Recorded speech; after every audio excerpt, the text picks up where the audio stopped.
राजस्थान में दौसा जिला यूं तो हमेशा से ही चर्चाओं का विषय बना रहा है। यहाँ हमेशा नई नई चीजें देखने को मिलती है, लेकिन एक महिलाएं हैं जो दौसा जिले से ही बिलोंग करती हैं और विदेश के यूरोप में माल्टा में रहती हैं, जिन्होंने अपनी भारतीय संस्कृति और राजस्थानी संस्कृति की छाप विदेशों में भी छोड़ रखी है।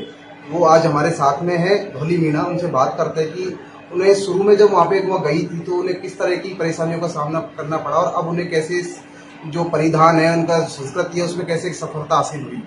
देखो, शुरू में तो सभी को परेशानी होती है, बट आपको पता है अगर लोगों का सपोर्ट और प्यार मिलेगा तो वो सब इजी हो जाता है।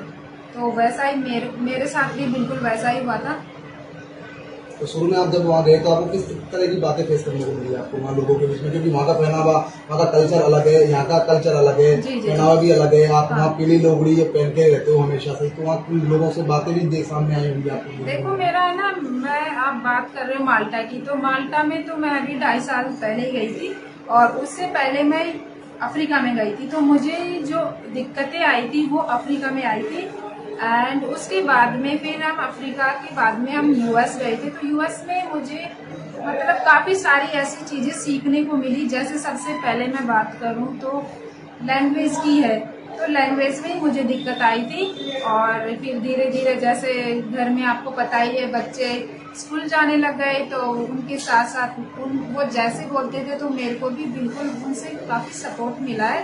लैंग्वेज की दिक्कत ही, अदरवाइज और तो कुछ था ही नहीं। क्योंकि पहनावा है तो पहनावे में मैं, आपको पता है, मैं जो हमारा राजस्थानी पहनावा यही पहनती हूँ।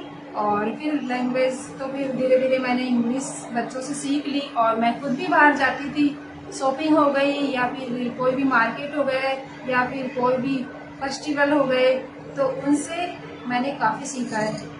अभी आप माल्टा में हैं तो वहाँ अभी आपका एक वीडियो भी वायरल हुआ था। जी जी जी। जो समुद्र के बीच में वीडियो वायरल हुआ था, वो काफी चर्चित रहा था, कई दिनों तक यहाँ क्षेत्र में चर्चा रही थी उस वीडियो की। क्या उसके बारे में क्या बताइए आप? देखो, उसके बारे में और बताना क्या, मेरी तो सारी मतलब वो बोलते हैं ना, नॉर्मल लाइफ थी जो बिल्कुल उलट पुलट हो गई। तो उसमें तो बहुत सारी ऐसे बताने को लिए था, पर मैं मोटा मोटा ही बताऊंगी। तो देखो, सबसे पहले तो जैसे वीडियो वायरल हो गया तो बड़ा दुख हुआ कि नहीं होना चाहिए था, क्योंकि मैं एक नॉर्मल हूँ और नॉर्मल लाइफ है बिल्कुल सिंपल सी, तो वो ही मेरा था। और जैसे फिर बाद में वायरल होने के बाद में काफी लोगों ने वीडियो भी देखा, काफी लोग कमेंट भी कर रहे हैं, कुछ अदरवाइज कोई खराब भी नहीं कर रहे थे, सब अच्छा ही कर रहे थे। तो फिर बाद में बस ऐसे ही मन दुखी हो गया था। तो मैंने भी अपने जैसे छोटे भाई बहन है, उनसे बातें की कि ऐसे ऐसे मेरा वीडियो वायरल हो गया, पर मुझे खुशी नहीं मिल रही। क्योंकि लोगों का जैसे वायरल हो जाता है तो किसी को शौक होता है वायरल होना। तो उन्होंने, मेरे भाई ने काफी सपोर्ट किया मुझे कि नहीं नहीं, ऐसा तूने कुछ गलत काम किया ही नहीं, तू तो बाहर रहती है और हमारा पहनावा है वो ही पहन रखा है तूने, और इंडिया में देख कुछ लोग ऐसे हैं कि अपनी जान गंवा देते हैं वायरल होने के लिए, उन्हें तो ऐसा कुछ नहीं किया। तो मुझे बहुत फिर ऐसा लगता था, चल ठीक है, अच्छा है। तो बस वही था। उसके बाद में जैसे लोगों को बहुत अच्छा लगा तो मैंने भी एवरी डे वीडियो बना के अच्छे से डालती थी, जैसे मैं बिल्कुल हूँ वैसे ही डालती थी। तो बहुत प्यार मिला और आप भी देख रहे हैं आज मैं कहाँ पे हूँ। जो भी लोग हैं ना, तो मैं उन्हें भी एक बात बताती हूँ कि विदेश से जो भी महिलाएं आती हैं तो उन्हें कोई भी है ना छेड़े और उनसे मतलब सम्मान दे।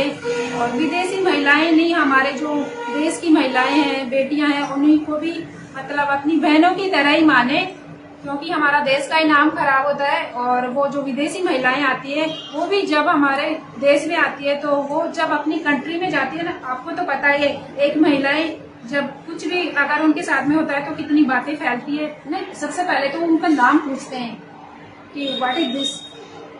तो हम तो देखो उसको इंग्लिश में तो कुछ बोल भी नहीं सकते, सो हम तो यही बोले कि this is baati and churma and dal.